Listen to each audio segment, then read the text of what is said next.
This week, we welcome Dan Mathews, Director of Worldwide Sales Engineering from Constella Intelligence, to discuss digital risk protection. In the Leadership and Communications section, cybersecurity increasingly on audit committee agendas, CIO involvement in security grows as CEOs target risk reduction, how poor security culture leads to insider risk, and more. Business Security Weekly starts now. This is Security Weekly, for security professionals, by security professionals. Broadcasting live from G-Unit Studios in Rhode Island, it's the show where we explore the business of security to improve the security of business. Your trusted source for actionable insights on leadership, communication, and innovation. Get ready for Business Security Weekly. Monitoring and maintaining compliance is a never-ending struggle with a high price of failure. Firemon helps customers meet complex and varying compliance requirements. Firemon has fully customizable reporting, analytics, assessments, and dashboards to meet the compliance needs of any organization. With Firemon, compliance reports take a tenth of the time, and real-time continuous compliance eliminates the anxiety and headaches of audit preparation. Improve security outcomes by improving security operations with Firemon. Visit securityweekly.com/Firemon to learn more. Every 11 seconds, there's a new ransomware attack. Oil pipelines, universities, corporations, all paying millions of dollars. Barracuda says, don't pay the ransom. Before a ransomware attack occurs, train your teams to recognize an attack and use anti-phishing technology. Protect your applications, and they can't get onto your network. Simple backup and restore solutions quickly recover your data without paying the ransom. Build your ransomware protection plan now by visiting securityweekly.com/Barracuda. That's securityweekly.com/Barracuda. People require access from anywhere to resources everywhere, but legacy security is ill-equipped for today's hybrid organization. Appgate SDP delivers zero-trust network access for hybrid workforces and workloads, empowering trusted users with secure, frictionless connections to only what they need. Make your attack surface invisible and reduce time to provision by 91% with Appgate SDP, a leader in the 2021 Forrester ZTNA New Wave. Learn more at securityweekly.com/Appgate. Welcome to Business Security Weekly. This is episode number 248, recorded January 31st, 2022. I am your host, Matt Alderman, here in Colorado, but sporting the weather of the Northeast. They got pounded with snow.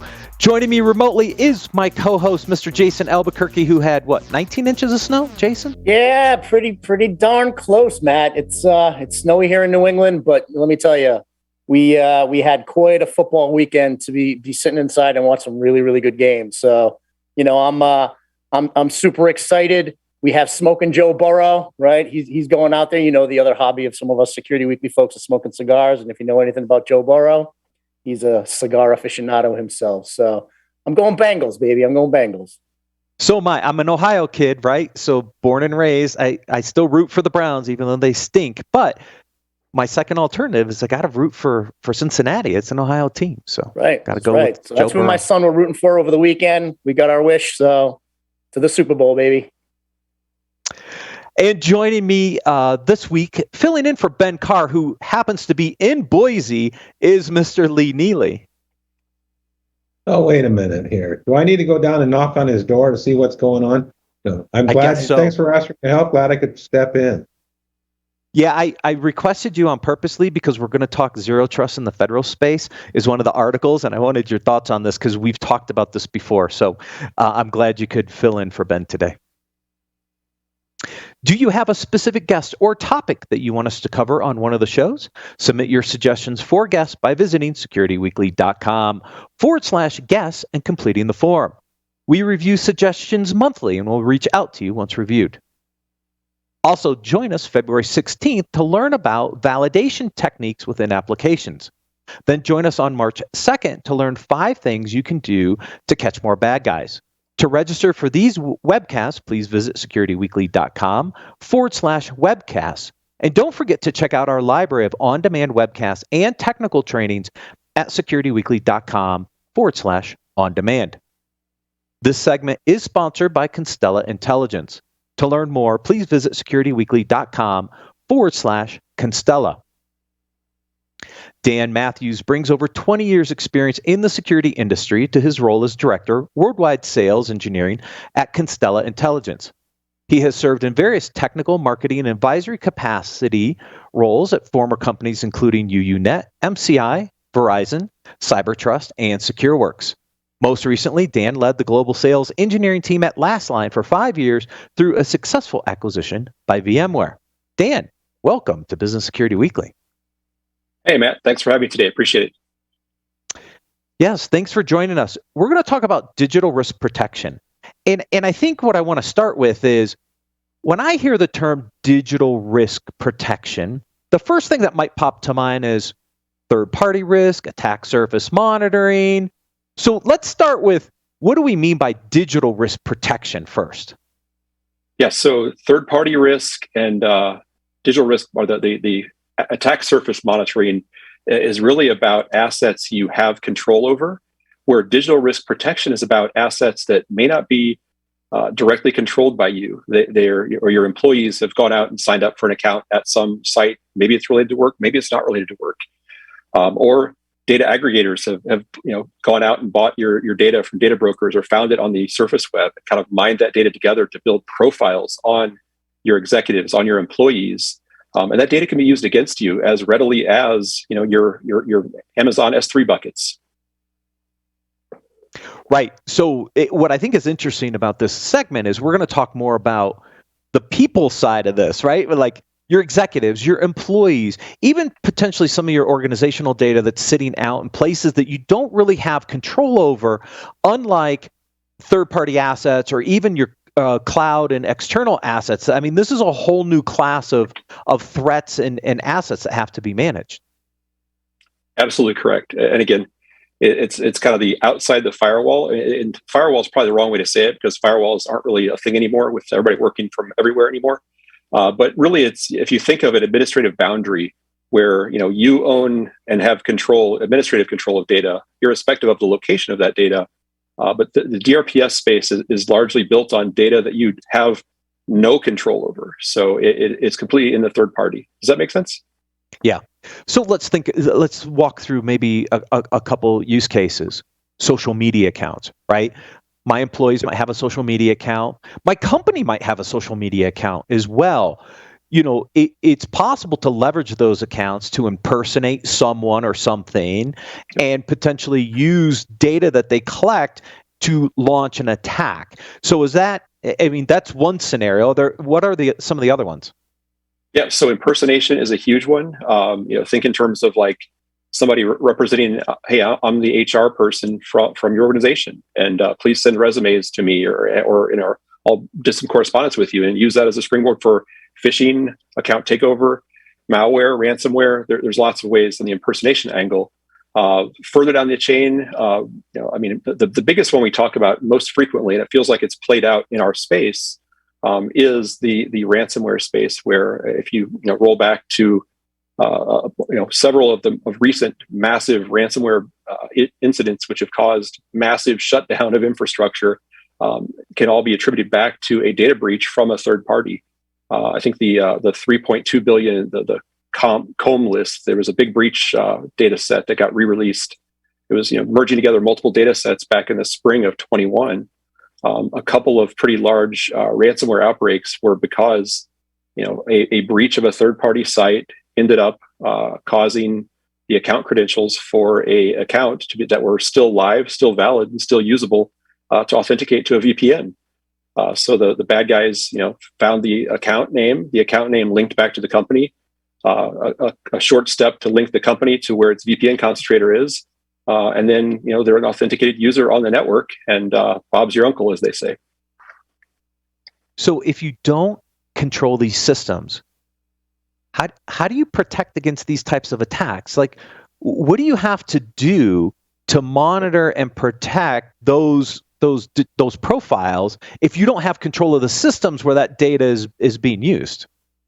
Yeah, it's all about early warning systems and using indicators. So, building a system out that actually lets when a new breach is disclosed or what's out there. Understanding the attack surface that your employees represent. So if you can, gather data, facts about, your employees, you do it already in your HR systems. You're collecting a physical address, email addresses. So the types of data that's out there in the wild that's being bandied about and sold for $20 a pop by data brokers includes, your full name, your email address, your former employers, the cars you've bought. Elon Musk last week asked the guy that ran a Twitter bot to please turn off the Twitter bot that tells the world where my airplane is landing, because the tail fin numbers on airplane is a kind of matter of public record.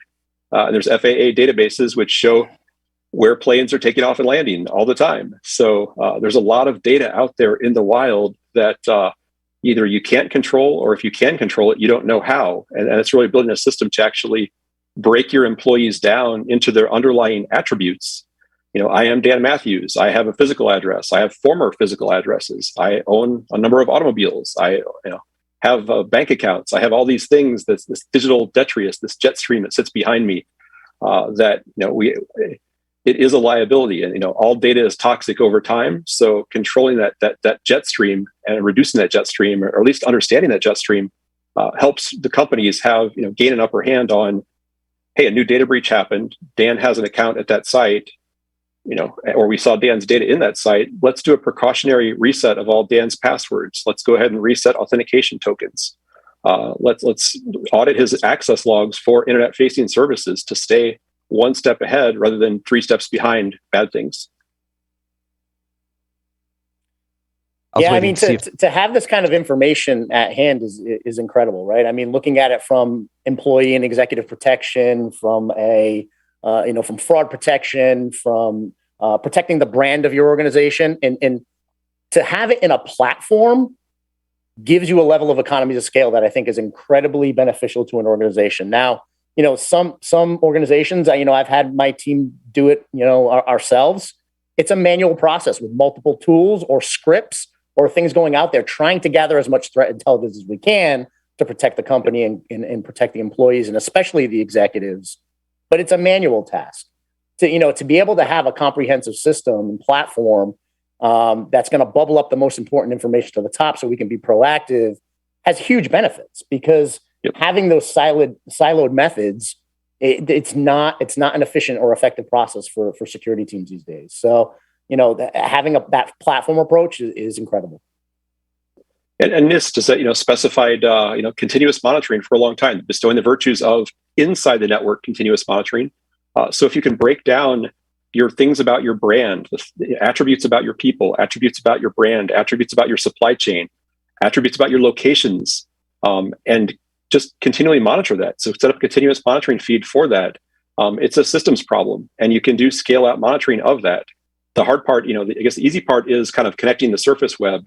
What gets harder is connecting to social media, connecting to the deep web, connecting to the dark web, and having the deep hooks in these spaces or Telegram channels, places where bad guys might be talking smack.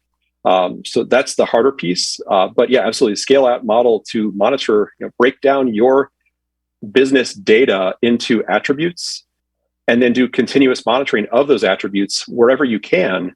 And the next step beyond that is kind of difficult also, is applying a risk model to that to say, okay, when it came from Fox News or CNN and it mentioned the CEO or a couple of attributes about the CEO, probably not a big deal. But if it was 4chan talking about the CEO, that might raise the stakes a bit. Mm-hmm. Yeah, for sure. Oh, go ahead, Lee.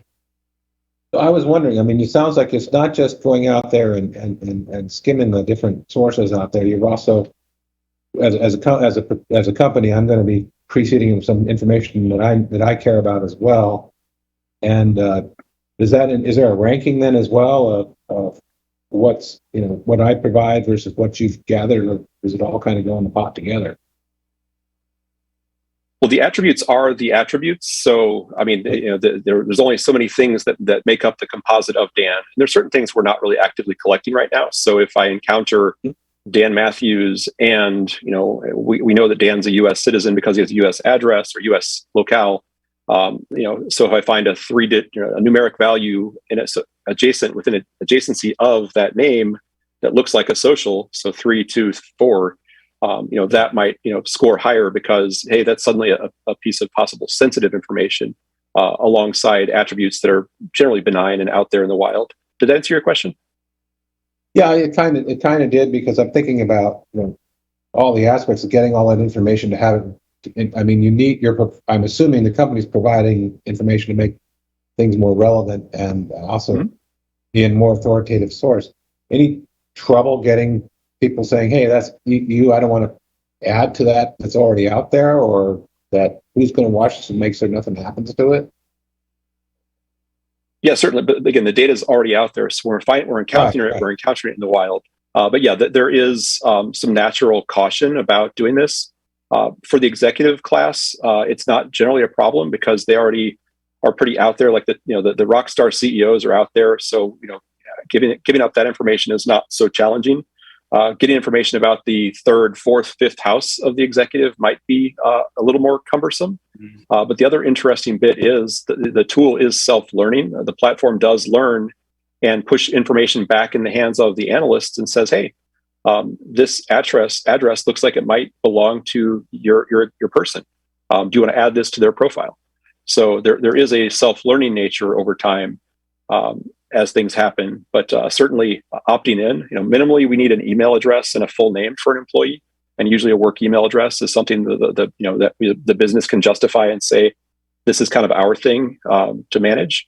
But the work can be the platform like this can provide can go a lot deeper the more attributes we have about the employee. Former addresses, former email addresses, former phone numbers, all that type of stuff. So Dan, we start to cross over into an interesting privacy area here, right? I mean, obviously this data is available out there. You're just aggregating it together. But what happens when somebody wants to get rid of this data or not have it monitored and tracked? Like, is there a way to do that? Because I think a lot of people are sitting here listening to this segment for a second going, wait a minute. You're like collecting all this stuff about me out in that's available on the internet. Like, what if I don't want it out there? Can I get rid of this data? Yeah, absolutely. And if you think of it in terms of the people that are collecting your data, obviously, for most citizens in America and elsewhere, the three big credit bureaus: the Experian, TRW, Equifax, plus some other random marketing organizations. So there's actually a cool website you can go to as a person, not necessarily a corporate thing, but as an individual, you can go to the Privacy Rights Clearinghouse, the same people that kind of track the data breaches that are announced all too often recently. But the Privacy Rights Clearinghouse, it's privacyrights.org. One of the resources they have at their site goes into vast detail about 350 different organizations you can visit. And many of them do have opt-out policies. And with the CCDA, the California Privacy Rights Act, I forgot what the name of the acronym stands for, but the Privacy Rights Act in California and elsewhere is picking up steam, allows you, the consumer, the right to not participate in these services. So you can actively opt yourself out. Which I think is interesting. It kind of puts a hole in the whole protect the executive employee thing if the data is not there. But I mean, because if some piece of information popped up, I mean, it would be a trigger for something that would be new or every time malicious. You do something, in our world with open records in the public space, you get married, that triggers a document. You buy a piece of property, that triggers a document. You buy a car, that triggers a document creation. So the data is out there and continues to go out there every time you do something, unless you're working really aggressively to buy under a company name or a shell name or do something differently. All the work that we do online is being harvested and aggregated, bundled up, packaged and resold and resliced constantly. So it is a never-ending story. And again, I wonder if these data aggregators, and again, the data we're talking about right now is surface web legitimate companies who are selling data and acting in the best interests of everybody. They're making their money, but they do honor the opt-out requests. What we're not talking about is underground data brokers who are doing the same thing and selling it in the underground space who will not honor an opt-out request. So there still exists, other dangers around this data as well. Yeah, definitely. So what are some of customers, what are like the key use cases? Why would they make an investment in a platform like this? Can you walk through some of those kind of like key use cases for leveraging Constella Intelligence? Indeed, yeah. The top three really are, the easiest one, the account takeover. So when my employee's credential drops from a data breach from a third party, proactively reset passwords and trigger a small downstream automation, SOAR type runbook to reset authentication tokens, audit access logs, let the employee know about the breach and what attributes of theirs were rolled up in the breach, and rinse and repeat every time the next breach happens. That's the simple, easy one. But also, there are other credible threats to people when employees get doxxed, when data shows up on Pastebin or one of the million different paste sites out there, when employee data shows up on the 4chans or forums, when people make harmful or incendiary comments about the executive doing things they didn't do, littlest comments on social media. There are actual takedown actions that need to happen for that type of stuff. There is brand problems, brand protection. So, people showing up in marketplaces representing they're part of a brand that they're not really part of. So fraudulent goods and fraudulent apps in app stores. There's lots of use cases that cross the marketing side of the house, the security CISO side of the house, and also the physical security. When activist groups want to protest outside your building, maybe the security office wants to tell the employees, we'll do a light load this week or light load that day when the protest happens. That way you're reduce the risk of a physical altercation. Yeah, Dan, that was actually something I was going to bring up as I was going through use cases in my mind. My head went to like global risk resilience, right? Where if I'm a company with international offices, if there's any type of political unrest happening within a country that I may have an office, getting that level of intelligence to see that, right? And proactively be able to do something about it or communicate to employees or, get your folks out of Dodge if it gets that bad. So that was one of the use cases I actually thought of was global risk resilience outside and beyond that, supply chain too. We've seen supply chain problems the last couple of years, right? So understanding when there's a physical disaster in an area where you have critical facilities. So staying on top of that's also important. Yeah, I think the challenge is, there's so much activity that goes on outside. How do you gather that effectively? We think about threat intelligence, but not in threat intelligence necessarily in this way, like around your employees or around your physical locations or even to your executives. Because I remember growing up as a kid, my mom was a loan officer at a bank, and they always walked us through this scenario like, we don't want you out wandering around because, I think there was fear that somebody might kidnap me for a ransom or something like that. And I always thought it was silly, but think about what you could do with an executive or executive's children or relatives to create some, campaigns or ransomware or like different events that you would want to protect against if they were going on with your executive team. And a lot of the bigger companies we work with, they do provide protection, not just to the chief executives, but also the family members. And what we heard from them was they do like a point in time digital footprint analysis, which was as good as it was since, what's changed since last time we ran this. And it wasn't continuous monitoring. So, when Facebook changes a feature and the privacy settings you set a year ago are reverted, and now the executive's child is posting photos where the family is and compromising the safety of the family at a international location, that is a real credible problem. So that's another thing that we work really hard to help get in the hands of the right analysts, kind of distill all that information across surface web, deep web, dark web, social media, and pull that back to a single platform and a single pane of glass that we can slice up for view by the various teams, whether it's the marketing team, the CISO's security team to reset passwords and notify employees about possible phishing attacks coming their way, or the physical security team for the organization. Yeah. So how? Oh, was there a question there? Go ahead. Oh, go ahead. I was going to ask, like, how do you get started? Like, how easy, how fast is this to bring a system like this online? I assume the data's there, so it's the onboarding is more about identifying key executives, employees that you want to start monitoring. Is it that simple, or it's that simple? Yes, absolutely. So minimally, we need a full name and email address. Obviously, that kind of limits what we hit, but maximally, data, HR type data, so physical addresses, former and current phone numbers, cell phone, landlines, former numbers, former work email addresses. All these things are kind of a composite of attributes of the employee's life, a digital composite of the digital jet stream behind the employee. And we use that to help find chatter and prioritize that chatter as well, and really disambiguate that, is my John Doe the right John Doe, or is it some other John Doe? So that's what the magic behind the platform really is, to figure out the right person. So from the customer, we need just a list of employees and their attributes. And the systems work is all handled in the middle by our tooling. And then the output, we do have a default threat model, but that threat model can be overridden. We can feed into whatever work systems and workflows the customer already has. So if they're already using a SOAR or SIM platform, we can lift and shift notifications out that way. If they're more of a ServiceNow, ticketing type organization, we can lift and shift out that way, and then pivot back into us for details and other workflow management.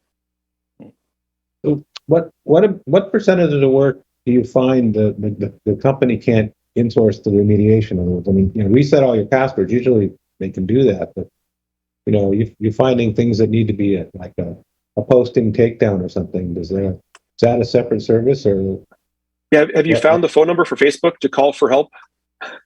If I did, I don't think I'd call. So that's the problem, right? So a lot of these Web 2.0 and Web 3.0 companies, there is no phone number to call for help, right? And it's a lightly staffed organization that's overwhelmed. So I think an org like ours having deep hooks into these companies, and showing that we have a chain of custody to perform this action, a takedown action on their behalf, on behalf of the customer, does help to increase the likelihood of taking down, particularly the salacious content or libelous content, but also impersonation type events, like where people try to and there's a thin line between parody and actual malice. But again, we help to navigate the customer through that to make it so we take that take the bad stuff away. So yes, the takedown is also part of the process, and that's really an important part as well. Well, actually, there's a big thing there, because sorry, I was going to say, takedown today versus takedown a year ago is completely different. I'd rather have an expert that actually knows what the hell they're doing than attempt to do it myself. Indeed. And again, sometimes it's a knowledge transfer also, where it's like they open a ticket and say, hey, data's out in the dark web, take it down. Well, it doesn't work exactly that way. But there are places, on the surface and in certain locations where, it is easier, but still not easy to do takedowns. So, and that's what we're here to help out with. Yeah. So what other telemetry can you monitor, right? You were talking about names and titles, email addresses, physical addresses, things of that nature. When my mind starts to spin to think about, intellectual property theft. If I had Albuquerque Industries and I had my, super secret IP going out there, my JSON sauce that I'm trying to put out there to the world, could I monitor for that? Could I look at code names of my intellectual property and start looking for intellectual property theft? Absolutely. And more modules are being deployed for brand protection, for threat actor tracking. If you find a moniker of somebody talking smack about your CEO on Twitter, would you like to keep an eye on that person for a period of time? Yeah. Yes, all the above. So as long as you can break it down, I mean, at its core, the technology is not rocket science. It's persistent search, but you have to know where to look under which rocks. And complexity comes with deep web, dark web, and social media, being able to be into places to peer in under those rocks. That's great. Thank you. So, Jason, you can protect your super secret barbecue sauce, I guess. That's it. That's it. I learned from the best. You know my good friend, the barbecue man. Yes, I do. Mr. Fredrickson, yes. Dan, thank you so much for joining us on Business Security Weekly. Matt, Jason Lee, thank you guys. Appreciate it. If you want to learn more about how to protect your executives and employees, or about Constella Intelligence, please visit securityweekly.com/Constella. We're going to take a quick break and then cover the leadership and communications articles for this week.